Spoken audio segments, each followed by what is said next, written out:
pretty loud. It's only going to get worse. Yeah, we should get started. No, we're fine, thank you. Okay, first of all, if you could tell me about the special that you're doing. Well, we're doing a special. We're singing a lot of the old songs, and they want to do another show, kind of like Alive and More was, gosh, I guess it's close to 20 years ago now, and add some new songs, and I think we'll add a couple of dance cuts and probably a couple of cuts from my new upcoming play, a musical rather, or yeah. So can you tell me about, I made a list of all the hits that I could think of, and oh my gosh. 50 to 20 hits. Can you just tell me about a couple of the hits that you're going to be doing? Well, we'll be doing, Bad Girls, Hot Stuff, Enough is Enough, let's see what else, Last Dance, obviously, and I'll be doing a couple of the songs from the show, which is called, which one are we doing? Music There, If There's Music There, and another one called My Life. Let's see, what else? I don't know. And other ones. Hot Stuff, I don't know. Can you tell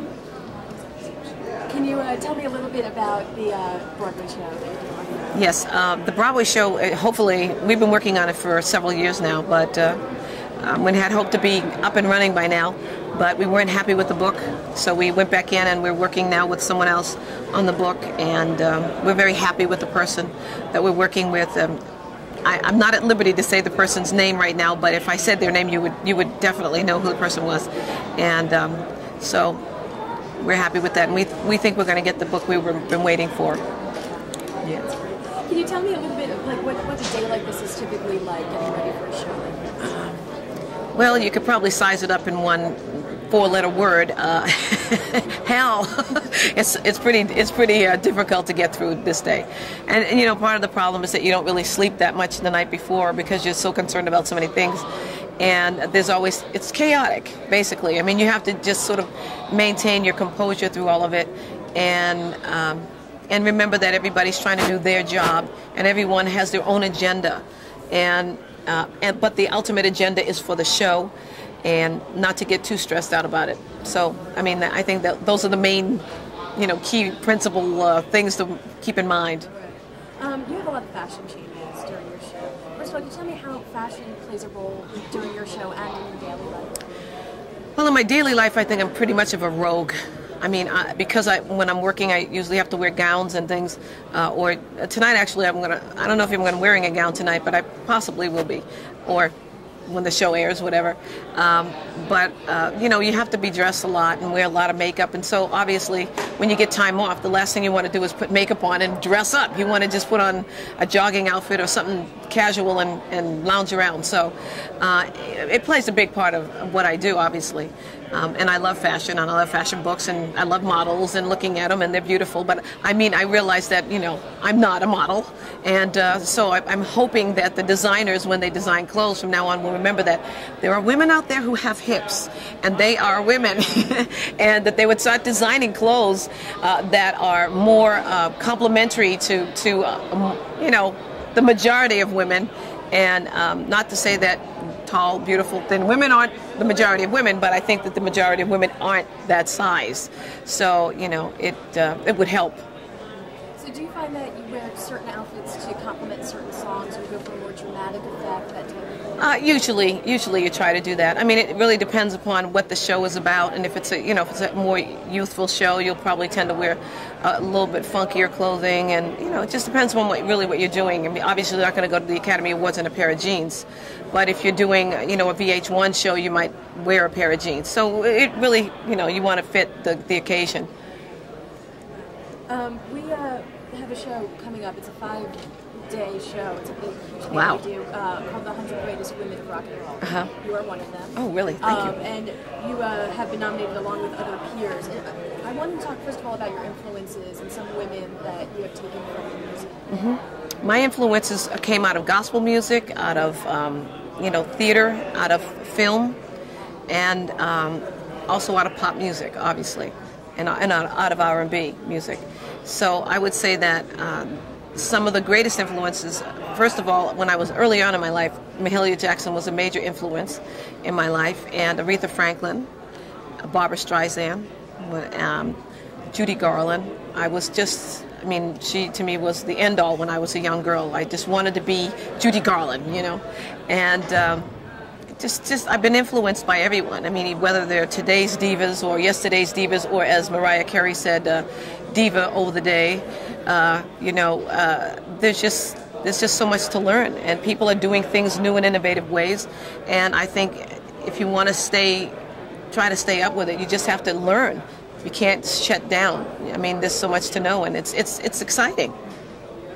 They gave me some names here that I didn't know if you had any comments about any of these other women that again are in the show with you. Tina Turner, Etta James, Donna Washington, Janis Joplin, Ella Fitzgerald, people like that. Oh yes, I mean Janis Joplin was, when I was in my teens, Janis Joplin was just really coming into the focus, and she was a very big influence on music at the time. I mean, and not only was she an influence on music, she was a very radical woman. And people kind of didn't know what to do with her because she didn't wear a bra, and she just was emancipated, and she didn't really care, and that was new. I mean, I think women cared so much before that, and they gave so much credence to what a man said, and she kind of didn't care. And I think, not that it's good not to care, but I think there was something in that gave women a sense of, hey, well, how do I feel about me, and so what if they don't like it? And I think it was good. And the other ladies, Ella Fitzgerald, she's just a legend. I mean, I got to perform with her on several different occasions. I've been in her company and sung with her, and it's just something that I'll cherish the rest of my life. You know, and everyone that you named there has been a very big influence on my singing career. That's great. I want to talk about a little bit before you became a huge star. Did you ever have any other jobs before you became a rock star? Oh yeah.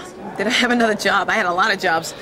When I was about 10 years old, I started sort of becoming my uncle's secretary. That was one of my first jobs. And I would take ironing. I would iron shirts because I like to iron. And I would iron people's clothing. And I just enjoyed thoroughly. I like doing house kind of things, like those types of things. And then, let's see, what else did I do? I worked in a bakery for about a day and a half until I opened the door wrong and someone would fly in with a cake, and that was the end of my job. And then I worked in a meat packing plant for 4 days, and most of the people that worked there before me caught pneumonia, so I decided that for me it probably wasn't the best job to have, so I quit. And let's see, what other job? I worked in a hospital as a dietitian. A dietitian's aide. And I had to deliver food. And I was delivering food when the lights went out, and back then and on the Eastern Seaboard, way back when the lights went out. And I was stuck on an elevator for 4 hours with the food. And so, that was about it. I don't think I had many more jobs than that. I pretty much was able to get into music early on and really survive from music since I was in my teens. Can you tell me about your first experience singing at the Grant A&E Church? Ooh, you got some history here, huh? The first experience. Well, when I first started singing, I sang and people made fun of me all the time. They teased me and kind of thought I was comical because I sort of sound like alfalfa. And I didn't have a really good sense of what it was to sing, but I was trying. And I knew that inside of me, when I was at home and when I was private, that I could sing. So I asked God to teach me how to sing, and He did. I know that sounds bizarre to people, but I just prayed and I said, God, show me how to sing. And something came into my mind, and I did it. And when I finished doing that, I could sing. And so I'm just, and the first time I sang, I heard God speak to me, and He told me that I would be famous also. And for those people who believe that there's a supreme being, or God, they probably will understand this.